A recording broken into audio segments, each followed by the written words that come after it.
नमस्कार दोस्तों, मेरा नाम है विजय कुमार। आप देख रहे हैं कॉमिक्स पिटारा चैनल को। तो चलिए दोस्तों, राज कॉमिक्स में बांकेलाल की इस हास्य और मज़ेदार कॉमिक्स को शुरू करते हैं, जिसका नाम है बांकेलाल का जवाब। तो आप देख सकते हैं इसका कवर पृष्ठ जो कि कुछ इस तरह का है।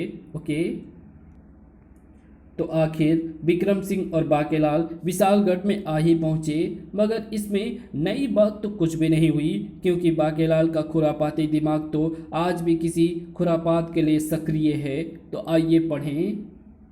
बांके के साथ अपने कक्ष में उपस्थित थे राजा विक्रम सिंह। आहा बांकेलाल, कितना सुकून, कितना आराम है।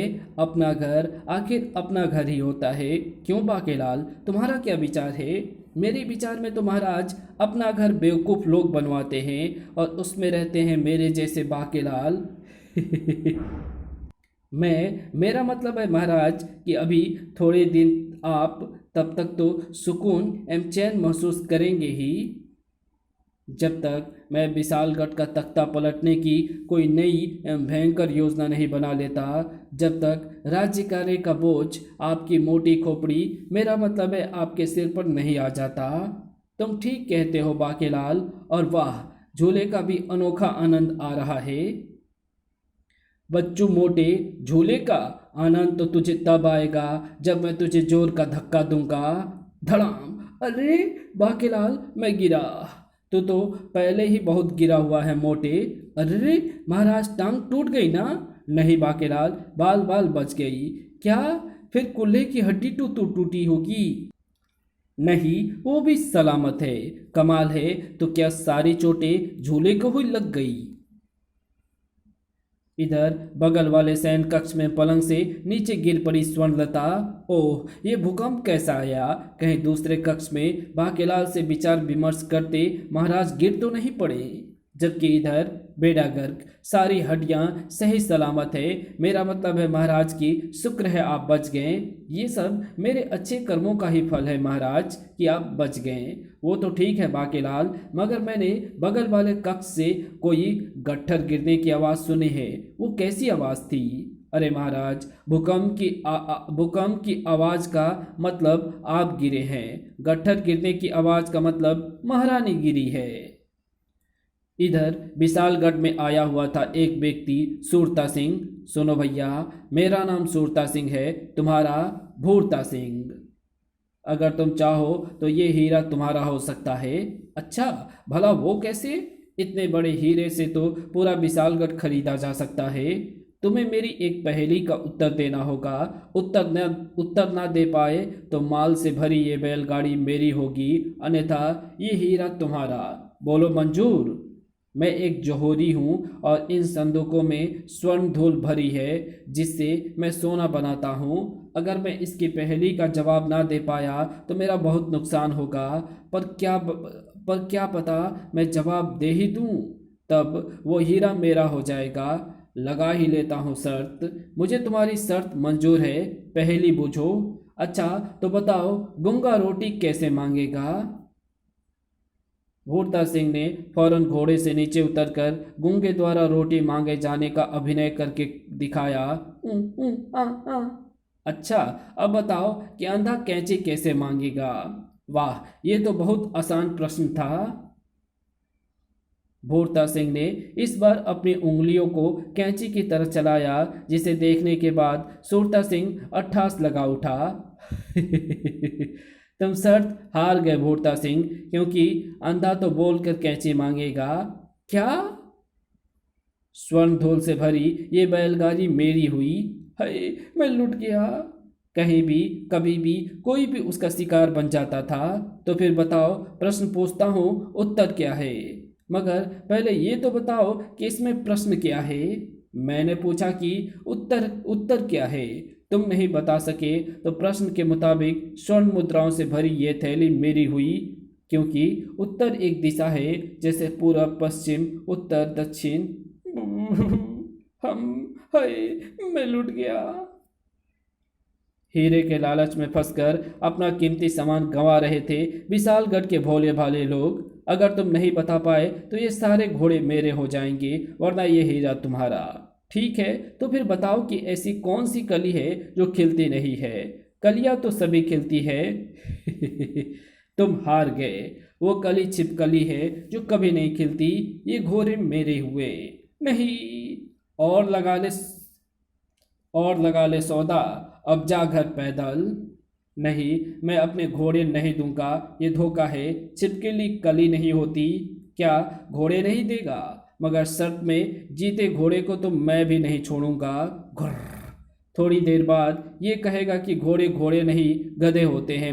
मार मार कमबख्त को। हिंद। आ मर गया। धाड़। तालिया। हिंद।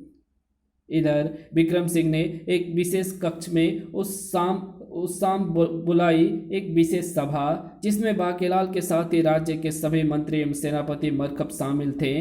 मरकब की मरकब की रहमियत राजा विक्रम सिंह ने माफ कर दिया था। प्यारे मंत्री एवं साथियों, विशालगढ़ में वापसी के बाद कल से हम बाकेलाल के साथ विधिवत रूप से राजकार्य देखना शुरू करेंगे।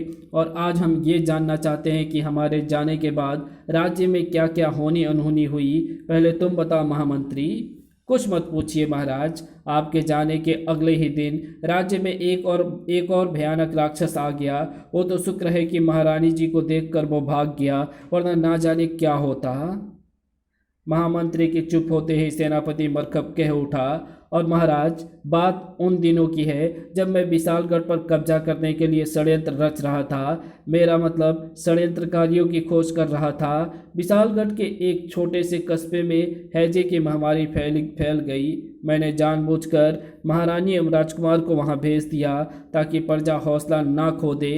लेकिन मेरी बदकिस्मती की महारानी एवं राजकुमार वहां से जिंदा बचकर आ गए। महाराज, वो तो मैंने पहले ही एक जड़ी की भस्म का छिड़काव उस कस्बे में करवा दिया था, जिससे वो क्षेत्र रोग मुक्त हो गया था। आप सब ने मिलकर मेरी अनुपस्थिति में विशालगढ़ की जो सेवा की है उसे मैं कभी नहीं भूल सकता। मैं आप सबका बहुत आभारी हूँ। हाँ महाराज, पहले से सचमुच बहुत भारी हो गए हैं। तभी महाराज, कोई ऋषि दुर्भागा महाराज आपसे तुरंत भेंट करना चाहते हैं। क्या ऋषि? उसे भगाया क्यों नहीं? मेरा मतलब ऋषि को फौरन। हाँ, ऋषि महाराज को तुरंत यहाँ ले आओ। जो आज्ञा महाराज। किंतु महाराज, आप तो जानते हैं कि आज तक हम पर जितनी भी मुसीबतें आईं उन सब के पीछे किसी न किसी ऋषि का ही हाथ है। किंतु बाकेलाल, इन ऋषियों के कारण हम कई बार कई मुसीबतों से बचे भी तो हैं। और अब तो मैंने फैसला कर लिया है कि कभी किसी ऋषि को नाराज नहीं होने दूंगा, चाहे कुछ हो जाए। मोटा फिर मरेगा और मुझे भी मरवाएगा इन ऋषियों के चक्कर में। मगर ये क्या? भीतर पहुंचते ही ऋषि दुर्भागा ने राजा विक्रम सिंह को कस कर दिया एक झापड़। चटाक। महाराज, जबड़ा तो नहीं टूटा? नहीं बाकेलाल, बच गया। अच्छा, फिर तो जीभ तो जरूर कट गई होगी। नहीं कटी? कमाल है, फिर जरूर हाथ ऋषि का ही टूटा होगा। नर्म स्वर में हाथ जोड़कर विक्रम सिंह ने किया अपना दूसरा गाल भी आगे। क्षमा करें ऋषिवर, एक तमाचा दूसरे गाल पर भी जड़ लें, किंतु मुझे मेरा कसूर अवश्य बताएं। मैंने इसे बिना बात के ही तमाचा जड़ा, पर इसे फिर भी क्रोध ना आया। अबे देख क्या रिया है, जड़ एक और। तू जड़ता है या मैं जड़ूं? कैसा इंसान है ये? उफ, अब मुझे कल फिर आना होगा। कमाल है महाराज, इसे रोको, ये तो दूसरा झांपर मारे बिना ही जा रहा है। ऋषि दुर्भागा के राज दरबार से बाहर निकलते ही, ये क्या महाराज, इस दुष्ट ऋषि को आपने यूं ही जाने दिया? महाराज, आप आदेश दें तो मैं उस शैतान ऋषि की खाल खिंचवा कर भूत आपके कक्ष में स्थापित कर दूं। तेरे बाप ने भी किसी की खाल खींची थी सेनापति के बच्चे, पर कहने में क्या जा रहा है? बाकेलाल, कल हम तुम्हारे साथ शिकार पर चलेंगे। अभी हम जाते हैं रानी स्वर्णलता के पास। मोटा बहाना बनाकर जा रहा है, असल में तो गाल की शिकायत करनी होगी। फिर अगले दिन राज दरबार में अनेक फरियादी की केवल एक ही फरियाद थी, महाराज हमें सूरता सिंह से बचाइए, वो एक ठग है महाराज। हम सब उसका शिकार बनकर अपनी कीमती वस्तुओं को खो चुके हैं। मुझसे बड़ा सूरता कौन आ गया है विशालगढ़ में? सेनापति सूरता सिंह को पकड़कर फौरन हमारे सामने पेश करो। जो आज्ञा महाराज। तभी सेनापति जी को कष्ट क्यों देते हैं महाराज, मैं तो स्वयं ही हाजिर हो गया हूँ। महाराज यही है वो ठग। ओह, कमबख्त ने खुद ही हाजिर होकर मेरी आज की दिहाड़ी मरवा दी, वरना मैं इस काम के रूप में 200-400 असरपिया तो झाड़ ही लेता। सूरता सिंह तुम पर लगाए गए इल्जाम तुमने सूरता सिंह तुम पर लगाए सूरता सिंह तुम पर लगाए गए इल्जाम तुमने सुन लिए हैं। तुम्हें अपनी सफाई में कुछ कहना है? ओह, इसे कैसे पता चला कि मैं आज नहाया नहीं? और तब सूरता सिंह ने बताई सारी बातें। फिर अगले ही पल, महाराज दरअसल कसूरवार मैं नहीं, वे लोग हैं जो इस हीरे के लालच में मुझसे शर्त लगाते हैं।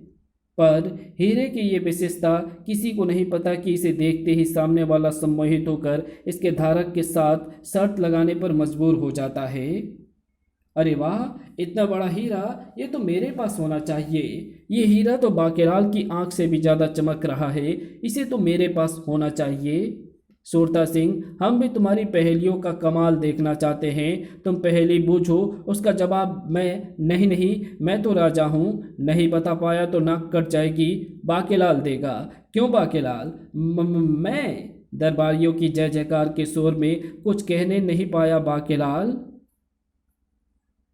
तब सूरता सिंह की आंखों में आ गई मक्कारी भरी चमक। बाकेलाल, ऐसी पहेली पूछूंगा कि उत्तर देते नहीं बनेगा। मेरा नाम मैं, तेरा नाम तू, बताओ कौन पागल? बाकेलाल, जवाब दो। और इस प्रश्न को सुनकर समस्त व्यक्तियों की निगाहें बाकेलाल पर जा टिकी थी। वहीं बाकेलाल की खोपड़ी भी हवा के चक्कर लगाने लगी। ये कैसी पहेली है? अगर मैं उत्तर मैं देता हूँ तो भी मैं पागल, और अगर तू मैं देता हूँ तो भी मैं पागल। किंतु अगर इसे उत्तर ना दिया तो ये मेरी बोटी काट लेगा और बाकेलाल का नाम हमेशा के लिए विशालगढ़ के लोगों की निगाहों से उतर जाएगा। मोटे मुच्छर मनहूस, कहाँ फंसा दिया मुझे? और तब अचानक कुछ सोचते सोचते प्रसन्नता से उछल पड़ा बाकेलाल। वो मारा पापड़ वाले को, बन गया काम। अब ऐसा जवाब दूंगा इस सूरते को कि ये सारी जिंदगी मुझे नहीं भूल पाएगा।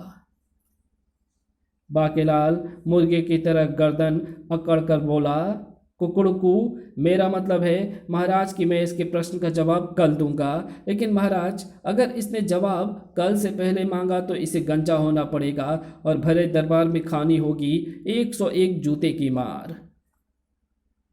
मुझे बाकेलाल की यह शर्त मंजूर है महाराज, क्योंकि इस प्रश्न का उत्तर तो कोई दे ही नहीं सकता, न आज न कल।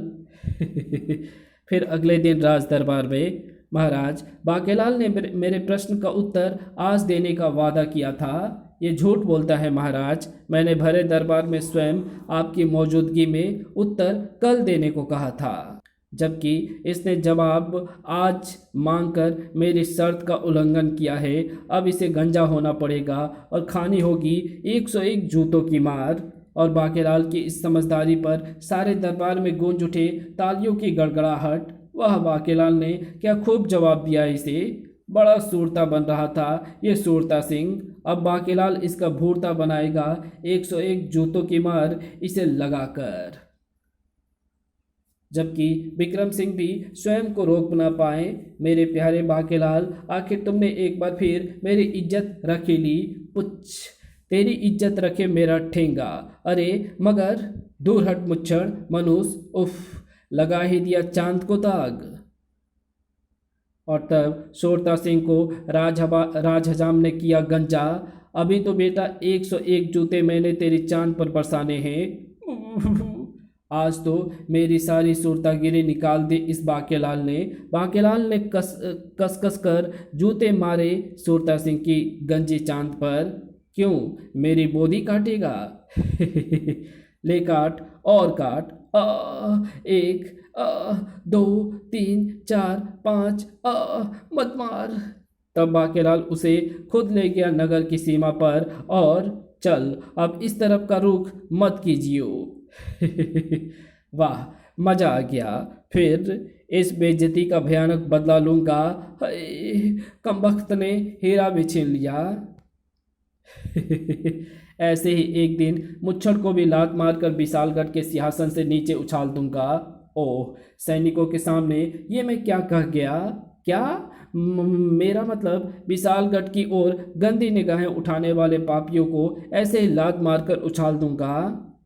इधर बदले की भावना में जलता हुआ सुरता सिंह वन में आगे बढ़ा जा रहा था। आगे और आगे। कैसे कैसे लूंगा मैं अपने इस घोर अपमान का बदला? एक चतुर नार बड़ी होशियार, एक चतुर नार बड़ी होशियार, एक चतुर नार करके सिंगार, मेरे मन के द्वार में घुसत जात। इसे कहीं मिर्गी का दौड़ा तो नहीं पड़ गया?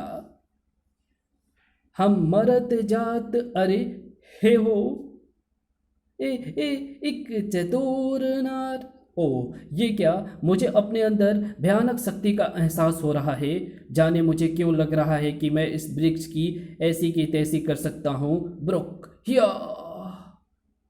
दूसरे पल सुरता सिंह की आंखों ने देखा वो चमत्कारी दृश्य। धम! अरे, इस सुअर ने तो अपने एक ही टक्कर में पूरे वृक्ष को धराशायी कर दिया। ब्रुक! चलो, अब मैं करूंगा समूची सुअर जाति पर राज। ये मेरा रास्ता रोक के कौन खड़ा है? ओह, तुक्ष मनुष्य, पहले इसी बाधा को दूर करूं। एक चतुर नार बड़ी होशियार, अपने ही जाल में फंसत जात, हम मरत जात। हाय! ऋषि दुर्भागा के हाथ से छोटी किरणें इस बार जा टकराई एक चींटी से और धाड़! Cheater cheater. कितने आदमी थे? पहले इस सुअर की ही तबीयत ठीक कर दूं जो जंगल में सूरता बना घूम रहा है। Cheater cheater. अरे, मेरा पांव कहाँ फंस गया? मेरा पांव तो इस चींटे ने दबोच रखा है। दोनों में छिड़ गया भीषण जंग। उफ, ये तो पत्थर सा सख्त है। तूने क्या मुझे कीचड़ की तरह मुलायम समझ लिया था? इधर सूरता सिंह की आंखें वो दृश्य देखकर मारे आश्चर्य से फटी जा रही थी। ये ऋषि तो बड़ा चमत्कारी है। इस पर कोई दौरा पड़ा हुआ है और इस दौरान इसके हाथ से कुछ विचित्र किरणें निकलकर जिस प्राणी से टकराती है उसे मिल जाती है अद्भुत शक्ति, जिससे उसका शरीर हो जाता है पत्थर सा मजबूत। फिर इस बार जैसे ही ऋषि दुर्भागा के हाथ से छूटी वे अद्भुत किरणें, तो इन किरणों की राह में आ गया सूरता सिंह। एक चतुर नार बड़ी होशियार, मेरे मन के द्वार में घुसत जात, मरत जात अरे हे। तू चाहे भाड़ में जा, मुझे तो मिल गई शक्ति। वाह, अब मैं लूंगा भयानक बदला। बाकेलाल की चोटी के भी ऐसे ही 2 टुकड़े कर दूंगा। मैं कहाँ हूँ? ऋषि दुर्भागा भी आ चुके थे सामान्य अवस्था में। इधर बाकेलाल और विक्रम सिंह शिकार के लिए पहुँच चुके थे वन में कि तभी महाराज ऋषि दुर्भागा। ओह, मुझे तुरंत घोड़े से उतरकर इनका अभिवादन करना होगा। लेकिन घोड़े से नीचे उतरते ही चटाक! महाराज, नक्सेर तो नहीं फूटी? नहीं बाकेलाल, फूटने से बच गई। तो फिर कान का पर्दा ज़रूर फट गया होगा। नहीं, वो भी ठीक है। कमाल है, कुछ तो फटना चाहिए था। जबकि इधर क्षमा करे ऋषिवर, मुझे मेरा कसूर तो बता दें। उफ, इसे फिर क्रोध नहीं आया। मुझे कल फिर आना होगा। महाराज, ये तो सिर्फ एक ही मार कर चला गया। मेरा मतलब महाराज की इस ऋषि को फौरन सबक सिखाना ज़रूरी है। जब तक आप उसे भला बुरा नहीं कहेंगे वो आपको साफ कैसे देगा? नहीं बाकेलाल, मैंने तय किया है कि उस नियम को मैंने जो तय किया है उस नियम को भंग नहीं करूँगा। आखिर महारानी जी भी एक स्त्री हैं, कब तक शिकायत करती रहेंगी? राजा भाई राजा, झापड़ खाए ताजा। हिंद तभी, अरे महाराज, एक गीदड़, एक शेर। मैं तो शेर का शिकार करूँगा। बाकेलाल, राजा मैं हूँ कि तुम? जाओ गीदड़ मारो, मैं जाता हूँ शेर मारने। ठीक है महाराज, आपका ऐसा कहा मैंने कब टाला है। मैंने तो हमेशा यही चाहा है कि शेर आपका शिकार करे। मेरा मतलब है आप शेर का शिकार करें। सैनिकों, तुम यहीं रुककर हमारी प्रतीक्षा करो, कहीं सैनिक मुच्छड़ के पीछे पीछे ना चल पड़े। कहीं सैनिक मुच्छड़ के पीछे पीछे ना चल दे। बाकेलाल को देखकर बाकेलाल को देखकर पहले तो गीदड़ भाग लिया। गीदड़ है तो भागेगा ही बाके के डर से। दिखाई तो गीदड़ ही दे रहा है, मगर मुझे फिर शेर की खुशबू कहाँ से आ रही है। एक जगह पहुंचकर गीदड़ रुक गया। आखिर मैं इसे अपने पीछे दौड़ाकर सुनसान जगह पर ले ही आया, जहां इसके साथ कोई सैनिक नहीं है। अब मैं बताऊंगा इसे कि गीदड़ मैं हूं कि ये। घुर्र। इधर गीदड़ को सकते देख इधर गीदड़ को रुकते देख बाकेलाल ने भी खींच ली घोड़ी की लगामें। ये तो रुक गया। भागने के लिए घोड़ा मोड़ता हूँ? नहीं, मैं बिल्कुल नहीं मोड़ने का हूँ। मेरे मुड़ते ही ये गीदड़ पीछे से मुझे दबोच लेगा। मैं नहीं मोड़ने का। हाँ। फिर दूसरे ही पल गीदड़ ने बाकेलाल पर छलांग लगा दी। हू। ये गीदड़ मुझ पर आक्रमण क्यों कर रहा है? मैंने तो सुना है कि गीदड़ लोग डरपोक होते हैं मेरी तरह। लेकिन इससे पहले कि गीदड़ बाकेलाल तक पहुंच पाता, गीदड़ से आ टकराया वो बलशाली सुअर। उफ, ये चींटा तो बुरी तरह से चिपक गया है। और अब ये कौन टकरा गया है मुझसे? ब्रोक। इसे अपनी पीठ से ही फेंक देता हूँ, वरना ये मुझे भी मरवाएगा। हिन। पर ये शेर की खुशबू कहाँ से आ रही है? अरे आ। तभी एक चतुर नार बड़ी होशियार, अपने ही जाल में फंसत जात, हम मरत जात अरे। बचाओ। दूसरे ही पल पहाड़ किधर है, मैं घुसा मार कर तोड़ूंगा। चलो पहाड़ ना सही, इस विशाल चट्टान को ही चूरा बना देता हूँ। बाकेलाल को दिखाई पड़ा दुष्ट गीदड़। उंगली मारकर इस गीदड़ की खोपड़ी के 1000 टुकड़े कर दूंगा। या। उफ, ये जंगली सुअर तो मार ही डालेगा। अरे ये क्या, सामने तो वही मानो है। इससे भी बचना होगा, क्योंकि सुअर से घिरा देखकर ये मुझ पर आक्रमण कर सकता है। गीदड़ तो पलक झपकते ही बाकेलाल के रास्ते से हट गया और बाके के सामने पड़ गया वही सुअर। बाके के शक्तिशाली वार से हड़बड़ाकर सुअर उछलकर जा चिपका मकड़ी के उस विशाल एवं मजबूत जाल पर। ब्रोक। उफ, इस जाल से जितना छूटने की कोशिश करता हूँ, ये उतना ही मुझसे चिपकता जा रहा है। उफ, इसके चक्कर में मैं भी फंस गया जाल में। Cheater cheater. ओह, ऋषि दुर्भागा तो वो जा रहा है जिसके कारण मेरे शरीर में अद्भुत शक्ति भर गई है। इधर उसी समय एक चमत्कार और हुआ। ओह, मैं साप मुक्त हो गया। मैं समझ गया कि तुम बाकेलाल हो, मगर तुम गीदड़ से सिंह मानो में कैसे बदल गए? ओह, मैं बड़ी देर से सोच रहा था कि शेर की खुशबू क्यों आ रही है। अब समझ में आई सारी बात। यह मीलों लंबी कहानी है, पर मैं तुम्हें एक ही कोस में सुना देता हूँ। मेरा नाम सिंह बहादुर है। सिंह देवता ने मेरे दांतों एवं पंजों को पत्थर का भी सीना फाड़ देने की शक्ति दी हुई है। मगर मैं राजा सिंहराज का पुत्र होने के बाद भी बड़ा डरपोक था। पिताजी बचाओ, चूहा। चलो, जिंदगी में कोई तो मुझसे डरा। ची ची। एक बार क्या हुआ कि मेरे डर को दूर करने के लिए मुझे अकेला जंगल में छोड़कर सभी सैनिक इधर उधर हो लिए। पिताजी, माता, बचाओ, ये कौवा मुझे ठोंस मार देगा। तभी अचानक उधर से गुजर रही सिंह सुंदरी और मैं उस पर लट्टू हो गया। अरे ये सुंदरी कौन है? मैं इससे विवाह करूंगा। कांटों से खींचकर ये आंचल, तोड़ के बंधन बांधी पायल। कोई न रोको दिल की उड़ान को, दिल वर चला। बस इससे आगे नहीं जाने दूंगा मैं इसे।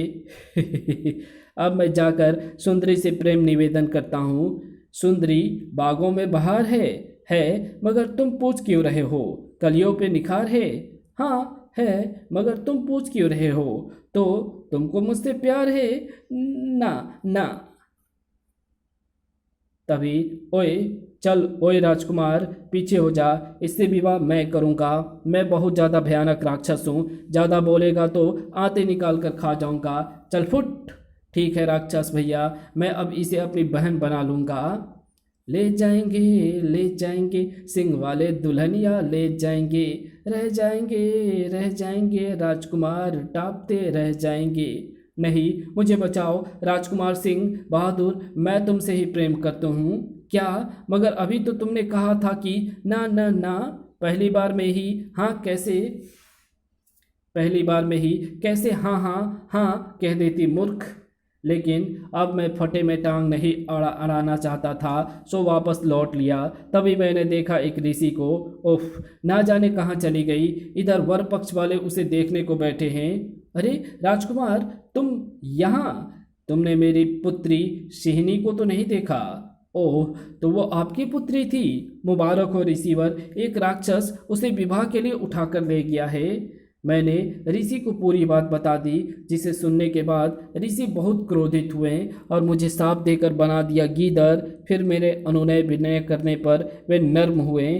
ठीक है, जिस दिन बाकेलाल नाम का नौजवान तुम पर वार करेगा, मगर वो वार तुम्हें ना लगकर तुम्हारे किसी दुश्मन को लगेगा, उस दिन तुम मेरे शाप से मुक्त हो जाओगे।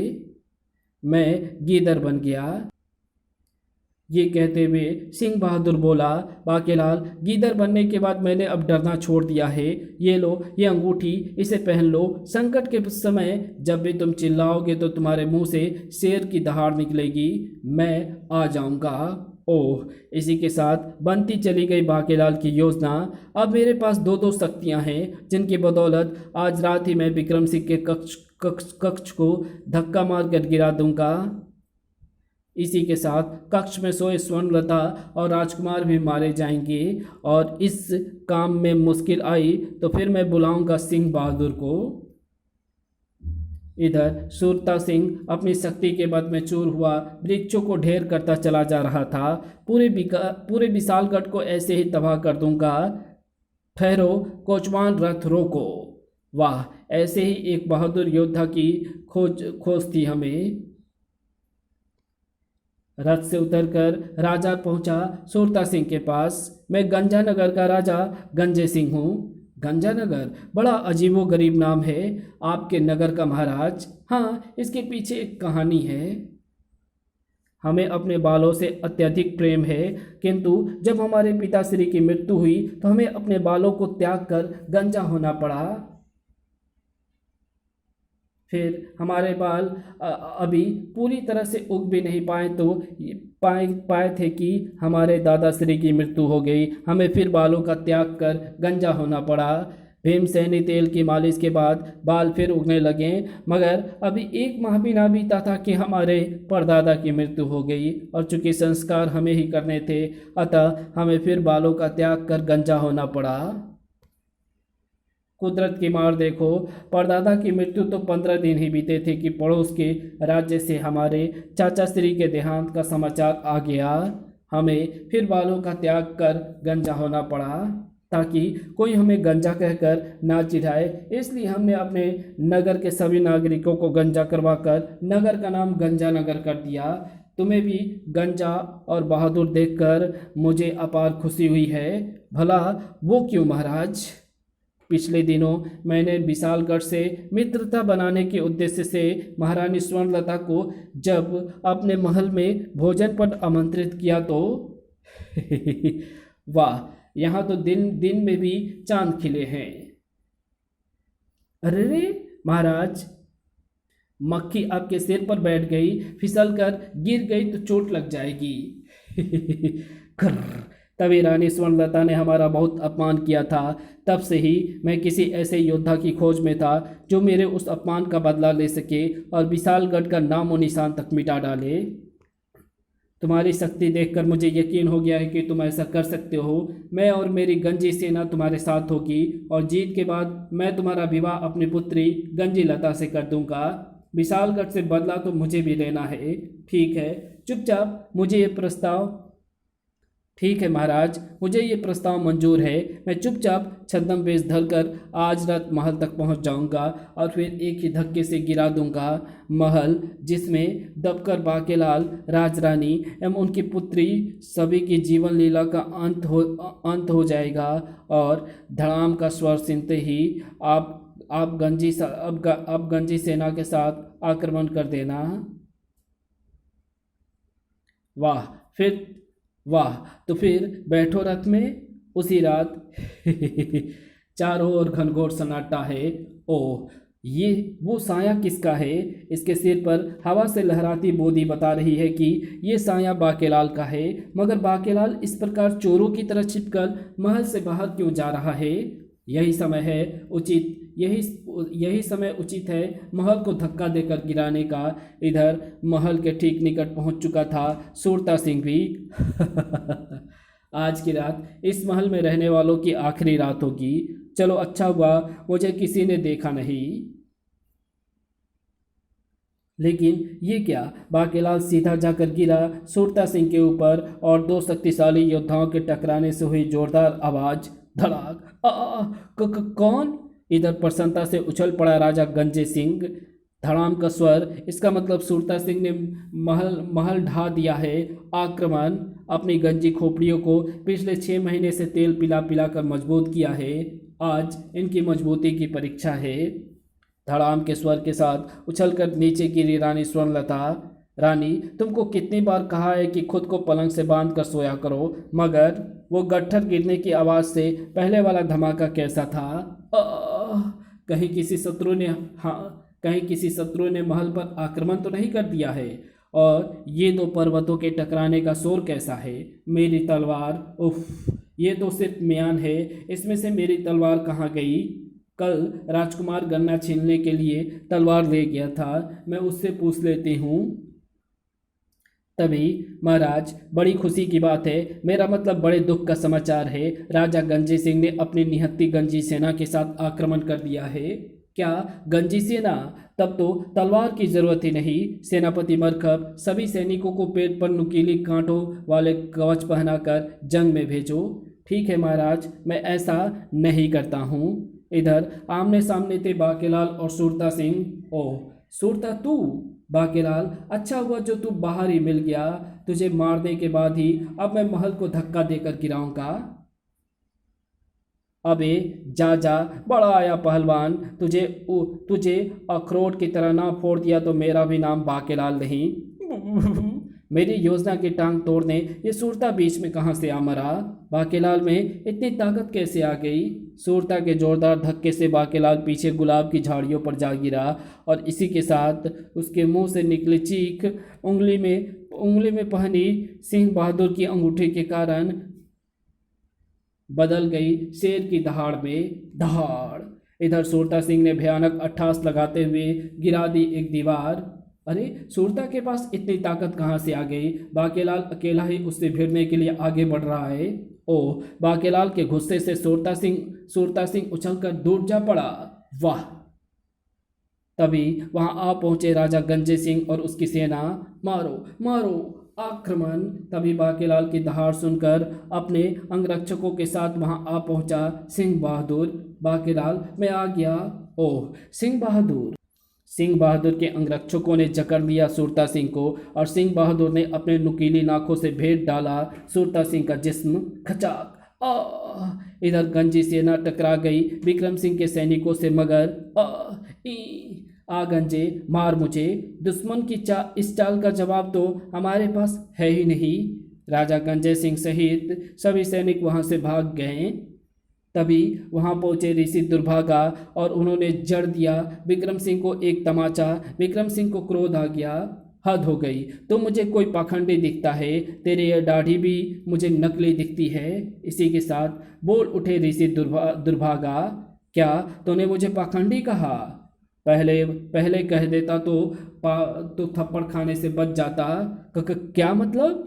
अभी बताता हूँ, मगर पहले मैं बाकेलाल से अपनी ताकत ले लूँ, जो दौड़े के दौरान इसे भी सूरज सिंह की तरह अचानक मिल गई थी, जिसकी शक्ति के कारण इसके शरीर को भेदना असंभव है। अरे ये क्या, इसने अपनी ताकत वापस छीन ली। यानी योजना की टांग बिल्कुल ही टूट गई। तब ऋषि दुर्भागा ने बताया, यक्षदेव एक दिन मेरी परीक्षा लेने के लिए एक दुर्बल के रूप में मेरी राह में गिर गए और मुझसे खड़ी होने के लिए थोड़ी ताकत मांगी, मगर मैंने उसे एक साधारण मानव जान उसे अपनी ताकत देना व्यर्थ ही समझा। तब क्रोधित हो यक्षदेव ने मुझे शाप दे दिया। ऋषि दुर्भागा, जिसके पास जो ज्ञान एवं शक्ति हो, उसे चाहिए कि वो उसे भले कार्यों के लिए प्रयोग करे। हम तुम्हें शाप देते हैं कि तुझे दिन में कभी भी दौड़ा पड़ेगा और तब तेरी शक्ति इधर उधर व्यर्थ ही उत्सर्जित होगी। नहीं, क्षमा यक्षदेव। तब मेरे अनुनय विनय करने पर यक्षदेव ने मुझे क्षमा करते हुए लिखा, तो फिर जा, किसी राजा को क्रोधित कर, जैसे ही वो राजा तुम पर क्रोधित करेगा, मेरे शाप का असर जाता रहेगा। मगर ध्यान रहे, राजा की क्रोध दिलाने की चेष्टा दिन में एक ही बार करना। जबकि इधर सिंह बहादुर भी बाकेलाल की मदद करके वापस जा रहा था। अच्छा बाकेलाल, अब उस अंगूठी को फेंक देना, क्योंकि बार बार तुम्हारी मदद करने का मैंने ठेका नहीं ले रखा है। और इस प्रकार बाकेलाल, सिर्फ तुम्हारे कारण ही आज फिर बच सके हैं हमारे प्राण। आ गले लग जा पुछ। मुझे पता होता कि सूरता महल ढहाने आ रहा है, तो फिर मैं पहले ही महल से ना भाग जाता। महाराज, अब तैयारी की जाएगी। कल निकलने वाली आपकी 100 यात्रा, मेरा मतलब शोभा यात्रा की। इसी के साथ ये कहानी यहीं समाप्त होती है। तो आपको ये वीडियो कैसी लगी कमेंट में लिख करके ज़रूर बताना। तो मिलते हैं आपसे किसी और नई वीडियो में, तब तक के लिए बाय।